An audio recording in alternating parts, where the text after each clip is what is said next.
আজকে যে সমাবেশ করলাম, সমাবেশের মূল উদ্দেশ্য ছিল বাংলাদেশে শিশু হত্যা, ধর্ষণ, খুন, সাংবাদিক নির্যাতন এবং হত্যার বিরুদ্ধে আমাদের আজকের এই প্রতিবাদ সভা ছিল।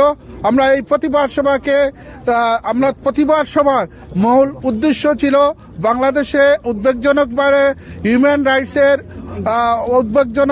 হিউম্যান রাইটসটা নিচের দিকে যাচ্ছে, মানুষ তাদের ন্যায্য অধিকার হারাচ্ছে দিন দিন। আমরা বলতে চাই, বর্তমান অবৈধ সংসদের অবৈধ প্রধানমন্ত্রী তারেক জিয়াকে বলতে চাই যে ৭২ ঘন্টার ভিতরে আপনি আইন শৃঙ্খলা পরিস্থিতি নিয়ন্ত্রণে নিয়ে আসুন, নতুবা আমরা আমাদের ধারাবাহিকতা বজায় রাখবো। বিগত দিনে আবার আন্দোলনে আমরা এর প্রতিরোধ করে তুলব।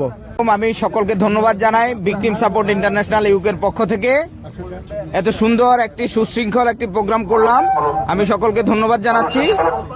আমি জনাব তারেক জিয়াকে বলতে চাই, দেশের প্রত্যেক নাগরিকের, প্রত্যেক ধর্মের, প্রত্যেক জাতির, প্রত্যেক গোষ্ঠীর আপনি সুশাসন নিশ্চিত করতে যদি না পারেন তাহলে ক্ষমতা ছেড়ে দিন। এইভাবে ক্ষমতা চালানো যায় না, কোনো প্রতিবন্ধী বালকের মতো ক্ষমতা চালানো যান না। আপনি দেশের প্রত্যেক নাগরিকের সুশাসন নিশ্চিত করতে না পারলে ক্ষমতা ছেড়ে দিন, জনগণ তাদের সরকার বেছে নিবে।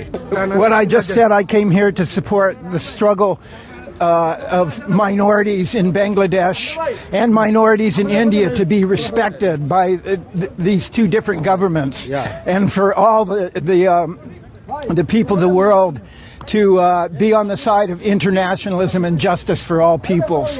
And I'm inspired to do that by a lot of my cultural heroes from that part of the world, Nazrul and Lalan and Tagore. Victim support group international কর্তৃক আয়োজিত আজকের পূর্ব লন্ডনের আলতাফ আলী পার্কে বাংলাদেশে হত্যা, নির্যাতন, শিশু হত্যা, ৩২ নম্বর সহ বাড়ি ঘর জ্বালিয়ে দেওয়া হচ্ছে, পুলিশ হত্যার বিচার হচ্ছে না, ইন্ডেমনিটি আইন করে তাদের বিচার রহিতকরণ করা হচ্ছে, খুনিদের রেহাই দেওয়া হচ্ছে।